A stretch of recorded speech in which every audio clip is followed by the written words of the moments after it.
안녕하십니까 KTV 시청자 여러분, 신한 위클리 포커스 스태원입니다. 이제 금년도 하루밖에 남지 않았네요. 2016년을 한마디로 정리해보면 혼돈해라고 할 수 있을 것 같습니다. 올 상반기에는 세계의 관심을 받았던 알파고와 이세돌 구단의 바둑 대결이 있었습니다. 인공지능 혁명이 코앞에 닥쳤다는 생각에 많은 이들이 희망과 두려움을 동시에 느꼈지요. 연말에는 정치 위기가 전 사회를 휘감았고 산업계에선 최근 수년간 이어온 주력 산업의 부진이 이어졌으며 특히 해운과 조선업 위기는 현실화되었습니다. 국내 조선업은 대규모 구조조정을 불러왔으며 이와 함께 굴지의 해운사들이 잇따라 자초하면서 조선과 해운의 동방몰락을 가져왔습니다. 얼마 전 경남 창원에서는 제법 큰 조선사가 높이 100m 대형 크레인 해체에 들어갔으며 해체된 크레인은 루마니아 조선소로 운반된다고 합니다. 국내 언론들은 이를 두고 지난 2002년 경쟁력을 잃은 스웨덴 말메의 코쿰스 조선소가 높이 128m의 골리앗 크레인을 단돈 $1에 국내 조선사에 팔았을 당시 말메 시민들이 흘린 눈물에 빗대어 한국판 말메의 눈물로 묘사하고 있습니다. 말메의 눈물로 기록되며 한국에 온 이 크레인은 조선업 세계 1위의 기억을 함께 했었죠. 그로부터 14년, 상황은 완전히 바뀌어서 한국 조선산업을 대표하는 상징물인 크레인 해체가 말해주듯 조선산업의 위기는 지역 경제는 물론 국내 경제를 걷잡을 수 없이 위협하고 있습니다. 오늘은 한국 경제의 중요한 축이며 지금은 아픈 손가락인 국내 조선업의 현황을 살펴보고 최근 조선업 대국을 꿈꾸고 있는 인도네시아의 조선업 현황에 대해 살펴보겠습니다. 금주의 주요 뉴스입니다. 상당 기간 지속되고 있는 국내 조선 산업의 어려움과 조선업 대국을 꿈꾸고 있는 인도네시아의 조선업 현황에 대한 소식입니다. 중국과 갈등을 빚은 인도네시아에서 반중 루머가 거듭 확산하고 있습니다. 올해 인니 소매상점 판매 규모는 다소 개선된 거시경제 상황과 저금리 영향으로 전년 대비 10% 정도 성장한 것으로 예상됩니다. 2016년은 2000년대 이후 줄곧 부동의 세계 1위를 지켜온 국내 조선사들의 자존심이 완전히 무너진 한 해였습니다. 세계 굴지의 조선소가 위치했던 울산과 군산 그리고 거제에서는 수천 명의 실업자들이 쏟아졌죠. 조선사들은 몸집 줄이기에 매진했고 노동조합은 구조조정을 반대하며 사측과 대립했습니다. 영국 조선해운 분석기관 클락슨에 따르면 11월까지 올해 세계 선박 발주량은 1048만 톤으로 지난해 같은 기간보다 발주 규모가 70% 이상 주는 등 글로벌 조선 수요는 더욱 위축돼가는 모습입니다. 전 세계 해운 및 조선 시장이 호황을 누리던 2008년까지 한국 조선업이 세계 시장의 최강자였음을 부정하는 사람은 없습니다. 당시에도 중국이 급속도로 생산 능력을 키우며 상당한 규모의 신규 계약을 가져갔지만 한국은 대형 조선소뿐만 아니라 중소형 조선소의 성장을 기반으로 세계 1위 수주 잔고를 유지했습니다. 하지만 2016년 현재 상황은 당시와 완전히 다른 모습입니다. 여전히 한국의 대형 조선소들이 수주 잔고나 생산 능력 측면에서 세계 상위권을 굳건히 지키고 있지만 전체 조선 시장에서 한국 조선업의 입지는 크게 위축되고 있는 상황입니다. 그리고 그 배경에는 중국의 성장이 자리 잡고 있습니다. 특히 올해 한국 조선소의 신규 수주는 거의 없다고 얘기할 만큼 건조량이 크게 줄어들었습니다. 반면 전 세계 신조선 발주 물량 중 중국 조선소의 수주 비중이 크게 증가했다는 소식이 들리면서 국내 조선소들의 수주 감소가 더욱 부각되고 있습니다. 과거 국내 조선업체들이 상당한 비중을 차지했던 벌크선은 이제 대부분 중국에서 건조되고 있으며 컨테이너선 및 탱크, 가스선 시장에서도 중국 비중은 점차 증가하고 있습니다. 그리고 더 큰 문제는 국내 조선업의 발주처가 되는 국내 해운사의 몰락이라고 생각합니다. 각국 해운사들이 발주하는 조선소를 살펴보면 중국 해운사의 경우 거의 대부분 선박을 자국 조선소에서 발주하고 있으며 일본도 80%에 가까운 발주 물량을 자국 조선소로 몰아주고 있습니다. 물론 한국의 경우에도 발주 물량의 70%가량이 국내 조선소로 가지만 발주 규모로 보면 한국 해운사의 발주 규모는 중국의 15%, 일본의 30%에 불과한 실정입니다. 따라서 한국 조선소의 매출 중 한국 해운사의 발주 비중은 상대적으로 작은 수준에 머무르고 있는 것이죠. 특히 중국 조선소의 2016년 신규 수주 물량은 97%가 자국 해운사로부터 발주되었으며 일본 조선소의 경우에도 수주 물량의 75% 이상을 자국 해운사의 발주를 통해 확보하였습니다. 그러나 한국의 자국 발주 비중은 오히려 감소 추세로 올해에는 수주 물량의 2.8%만이 국내 해운사로부터 발주된 것을 보면 그 심각성을 쉽게 알 수 있습니다. 이렇게 조선업의 회복을 위해서는 해운사 수요가 필수적임을 알 수 있는데요. 그러나 안타깝게도 국내 해운사들은 구조조정 실패와 정책당국의 실기로 폐사 위기에 처해 있습니다. 선박을 사주는 해운사가 없으면 조선업도 살아나지 못한다는 것은 STX 그룹의 부도시에도 증명된 적이 있습니다. 그러나 그동안 정부는 조선업은 고용인원이 많아서 부도시 시장에 심각한 타격을 주지만 해운업은 고용인원이 적어 조선만큼 시장에 큰 영향력이 없다는 논리를 펴며 조선 해운산업 간 연관관계를 제대로 고려하지 못한 정책을 펼쳐온 것이 현실입니다. 조선업 몰락은 해당 기업만의 문제가 아닌 지역경제, 더 나아가 국내 경제 전체의 문제로 파급된다는데 문제의 심각성이 있습니다. 조선사들이 사활을 건 수주전에 나서면서 수주 절벽이 조금씩 회복되는 기미를 보이고 있지만 울산과 거제 지역 등 남해안 조선업 벨트 도시들의 지역 경제 위기는 매우 심각한 상황입니다. 특히 울산 지역 실업자 수는 지난해 3분기 1만 7천 명에서 올해는 2만 3천 명으로 35% 넘게 늘었습니다. 생산 소비가 금융위기 이후 최악으로 빠져들고 있으며 인구 탈출 현상도 나타나고 있지요. 아파트에 불이 꺼진 지 오래며 식당은 손님이 없어 울상을 짓고 있습니다. 더불어 부동산 가격마저 급격히 하락하며 지역경제 침체 수준이 매우 심각한 상태입니다. 이 같은 위기 해결을 위해서는 우선 지방정부가 대응에 나서야 하지만 조선업이 국가 주력 산업이고 파급력도 상당하다는 점에서 중앙정부와 지방정부가 함께 대책을 모색해야 한다는 지적이 많습니다. 우리보다 먼저 조선업 몰락을 경험한 스페인이나 스웨덴의 경우 정부와 지자체가 협의체를 꾸려 해당 지역의 산업 역량을 파악하고 새로운 산업으로 전환을 도모 위기를 극복한 경험이 있습니다. 19세기부터 해상교통의 요충지로 조선산업이 크게 발달한 공업도시였던 스페인 빌바오는 1970년대 말부터 한국 등 신흥조선 강국의 부상으로 경쟁력을 상실하며 실업률이 25%에 달했습니다. 그러나 스페인 정부는 지역 산업 역량을 분석해 산업구조를 재편하는 한편 인력을 투입해 건축, 관광, 문화 등 서비스 산업 중심의 도시로 변화시켜 25%까지 치닫던 빌바오의 실업률은 8%대로 급감했다고 합니다. 이렇게 해당 지역의 잠재 영역을 발굴해 지역경제 위기를 극복한 빌바오의 예처럼 구조 조정을 통한 기업의 경쟁력 제고와 더불어 정부와 지자체가 협의체를 꾸려 지역 및 국가 경제를 회복시킬 수 있는 현명한 대응책이 필요해 보입니다. 인도네시아 경우는 어떨까요? 17,000여 개 섬으로 이루어진 세계 최대의 도서국가이자 95,000km의 해안선을 갖고 있는 해양국가로서 조선업 발달에 유리한 자연 조건을 갖추고 있는 인도네시아는 동남아 영내 조선업 대국을 향한 도전을 이어가고 있습니다. 인도네시아는 특히 세계 최대 해상 운송 라인인 말라카 해협에 인접하고 있어 선박 건조와 수리시장의 수요 측면에서도 탁월한 입지 여건을 갖추고 있습니다.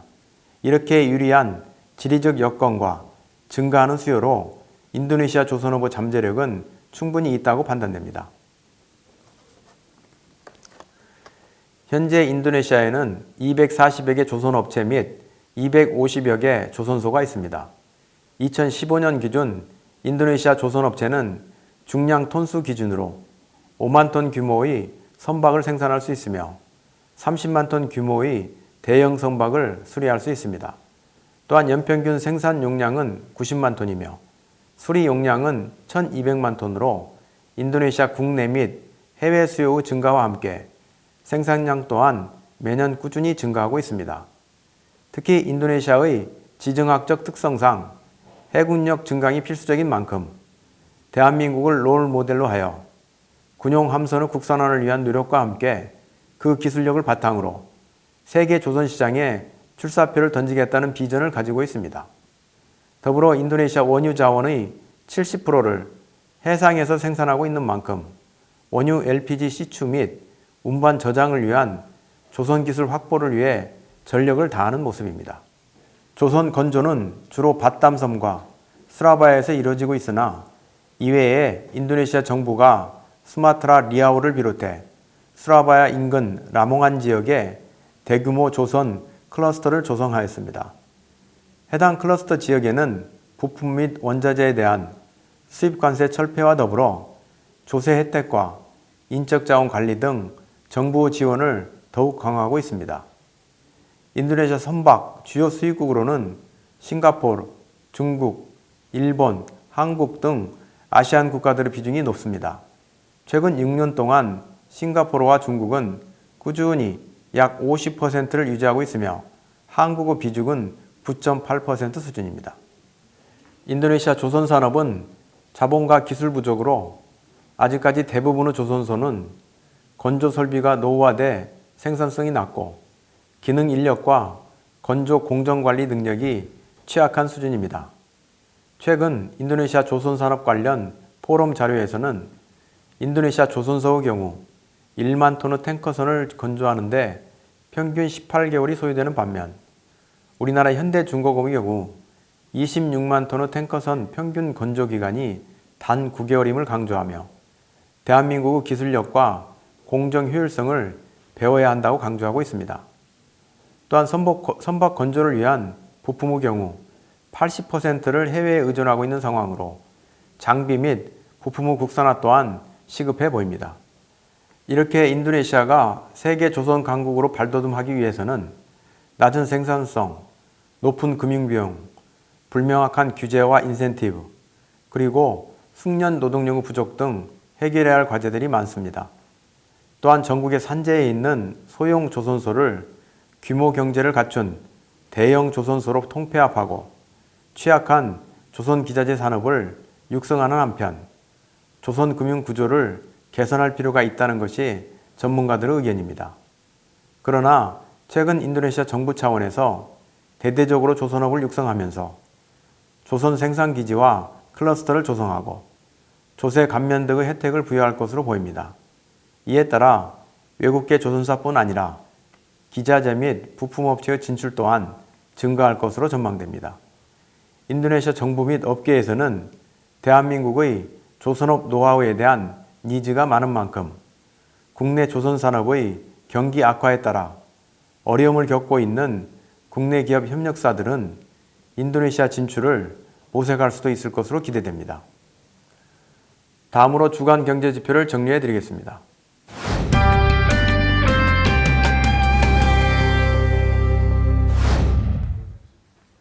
한 주간의 주요한 경제지표를 정리해드리는 주간 경제지표 시간입니다. 먼저 환율 관련 소식부터 전해드리겠습니다. 루피아화 환율은 12월 29일 미달러당 13,470루피아로 전주 대비 20루피아 상승 마감했습니다. 이번 주 루피아 환율은 유가 상승 및 트럼프 당선자의 정책 변화에 대한 우려에 영향을 받았습니다. 주 초반 13,440에서 13,450의 제한된 범위에서 거래되던 루피아 환율은 산유량 감산 논의 및 양호한 미 경제지표 뉴스에 상승 반전했습니다. 최근 인도네시아 외환시장 동향에 따르면 인도네시아 중앙은행이 루피아 환율 안정을 위해 지속적으로 시장에 개입하고 있는 것으로 보입니다. 그러나 국내 물가 수준, 성장률, 국제 유가 등 인도네시아 경제를 둘러싼 환경이 좋지 않기 때문에 중앙은행의 노력에도 불구하고 루피아의 약세는 좀 더 지속될 수 있다고 전문가들은 예상하고 있습니다. 특히 미국의 경제 지표가 지속적으로 양호하게 유지될 경우 FOMC의 금리 인상 속도는 가속될 것이며 금리 인상 속도의 증가는 신흥국, 특히 인도네시아에게는 큰 부담이 될 것으로 예상되고 있습니다. 원화 환율은 전주 대비 2원 상승한 달러당 1,206원으로 마감했습니다.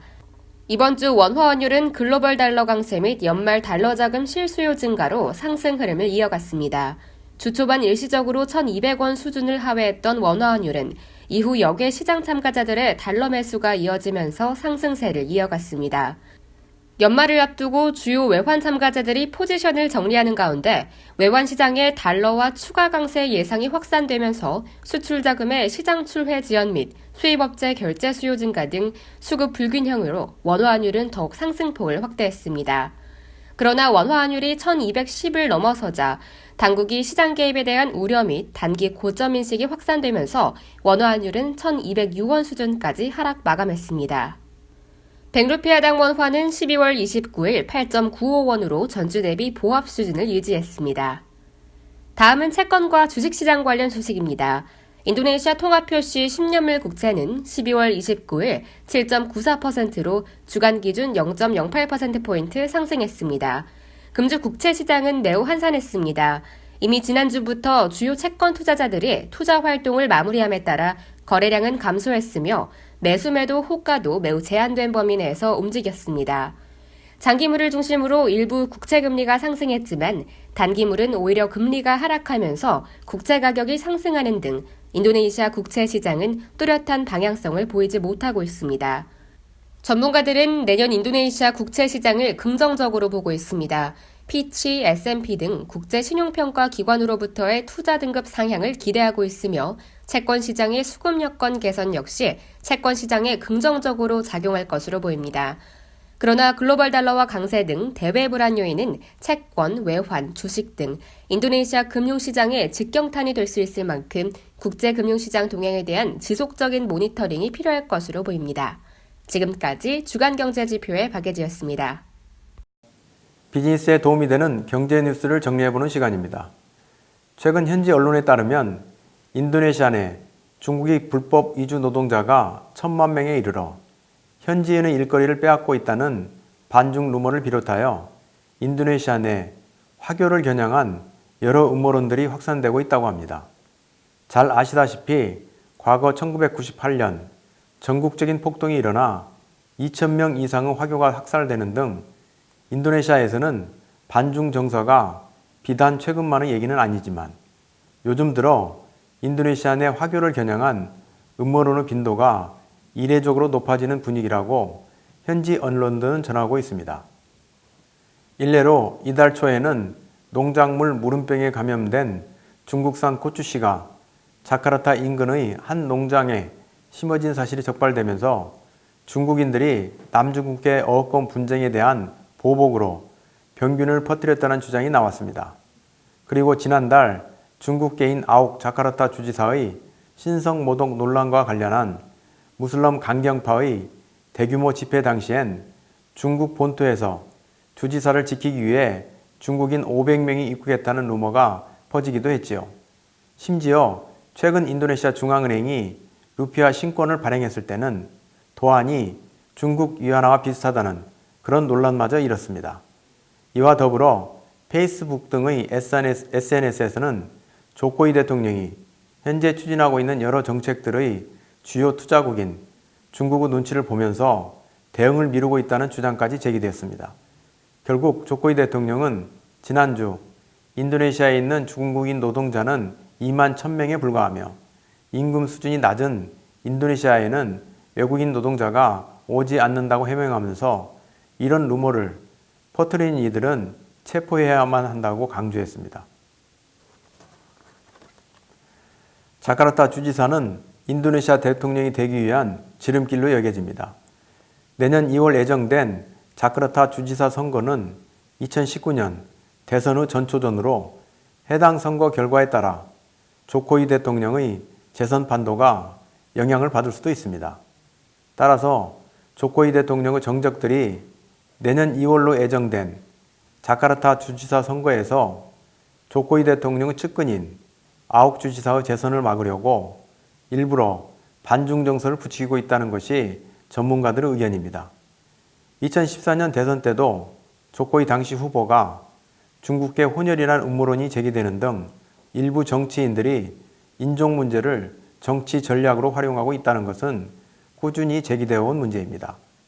최근 잇따라 테러를 모의한 용의자들이 경찰에 발각되면서 인도네시아의 테러 경계 지수도 덩달아 격상되는 등 시민들의 안전이 위협받고 있는 상황은 2월 선거를 전후로 더욱 최고조에 이를 만큼 시청자 여러분들의 각별한 주의가 필요할 것 같습니다.